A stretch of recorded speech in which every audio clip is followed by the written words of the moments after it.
Okay, so you've probably seen those AI website tutorials. Build a website in an hour using ChatGPT or Claude Code. And you might be wondering, can I make a website using these tools for next to nothing or even free? Now, as a website designer and developer, I don't take this personally. I know you've got to do what you've got to do as a business, especially if you're a small business. You've got to make your money go further, so you're always looking for tools and things you can use to do that. So rather than saying yes or no, I want to help you understand AI a bit better so that you can use it effectively in your website creation process. Okay, so the first thing that you need to really understand is AI is intelligence as a tool. It's not intelligent in itself, it is just a tool at the end of the day. There's a lot of hype in the AI spheres. You might see a lot of CEOs online saying AI is going to take all our jobs. And there is productivity, there is work being done by AI, but when you look at the people using it, it's always done with human supervision.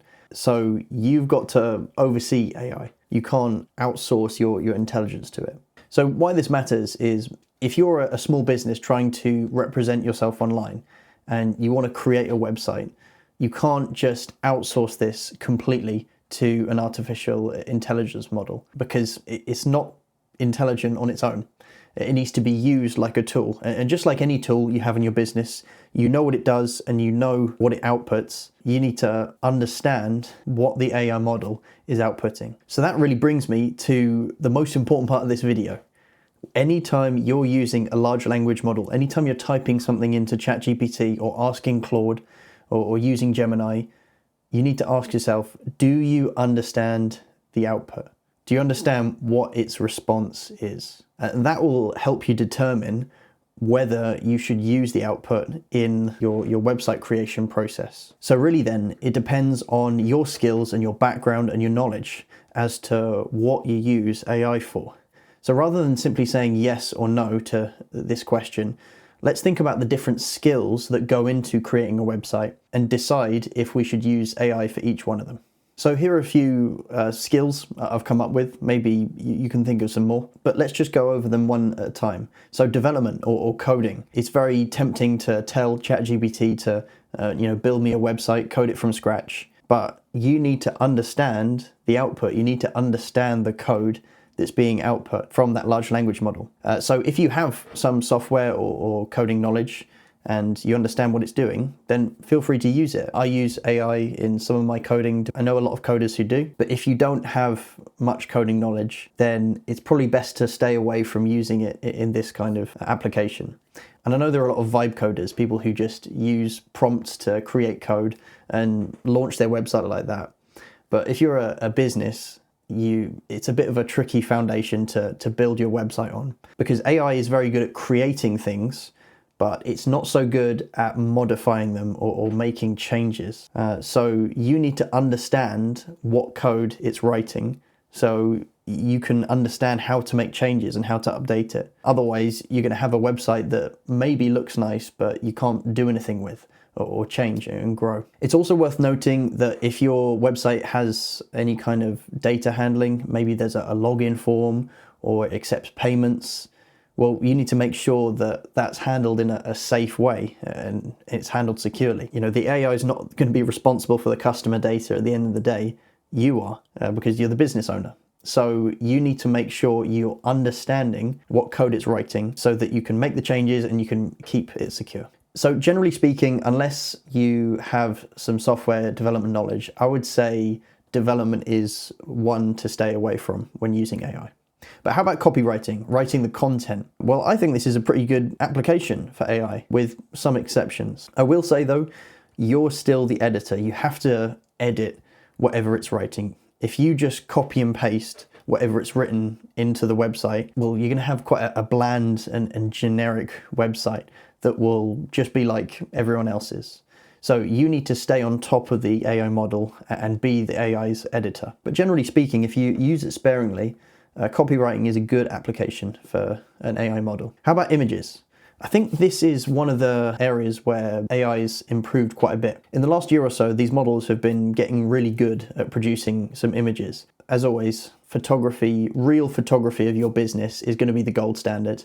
because it's the most authentic type of content. But if you're on a budget and you need to create some images quickly, I think generating images with AI is not a bad application. I've put there for illustrative purposes because it's really important you don't use AI to misrepresent your business or fake anything online, because customers will sniff that out really quickly.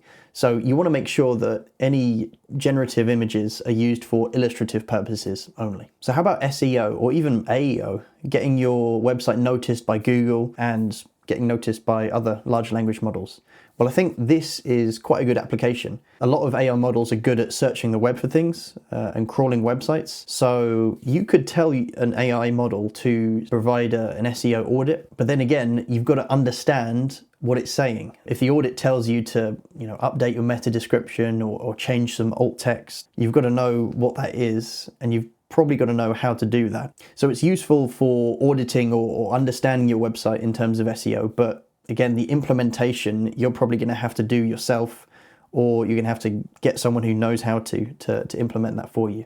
The other thing it's good for is basic keyword research. So trying to come up with ideas of what your customers might type into Google, a good application of AI, because it has quite a large data pool of things like this that it can pull from. So generally speaking, SEO is probably a good use of AI, at least for now, I'd say. Finally, research or strategy. I kind of put this as one because they go hand in hand, but I think this is currently the best use of artificial intelligence in the website creation process. So when you're planning or you're thinking about creating a website, doing competitor research has never been easier than just simply asking an AI to pull up different competitors and listing their strengths and their weaknesses, what works well in their website. It's obviously not the same as a professional, but it's going to give you a great idea of the type of things that you need to include on your website. It can also be used to fill any knowledge gaps you have. So if you're not sure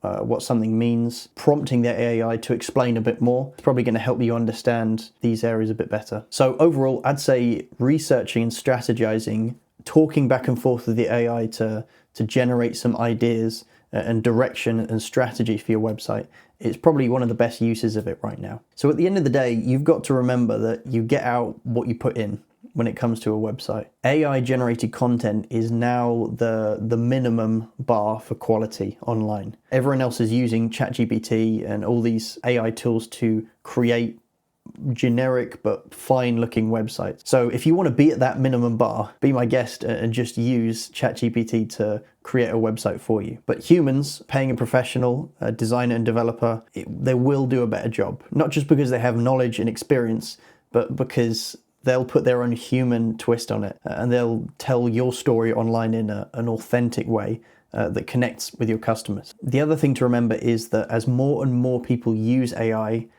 all of these websites are going to start to look the same. AI generally comes up with very similar designs. But if you're investing time and money into developing an online presence, well, you want to stand out and you want to be different from everyone else. So really, as we've seen, it comes down to your knowledge and your skills. That's what's going to define what you use AI for in the website creation process. Now, in an ideal world, you'd have a team working on all of these different things for you, but you've got to do what you've got to do as a small business. So you decide where to draw the line. Maybe use AI for some tasks, do some of the tasks yourself, and then hire a designer or developer to put it all together. Ultimately, it's your website, so it should be your choice. But I hope these thoughts on AI were helpful. And if you have any more questions or you just want to get in touch, you know where to find me.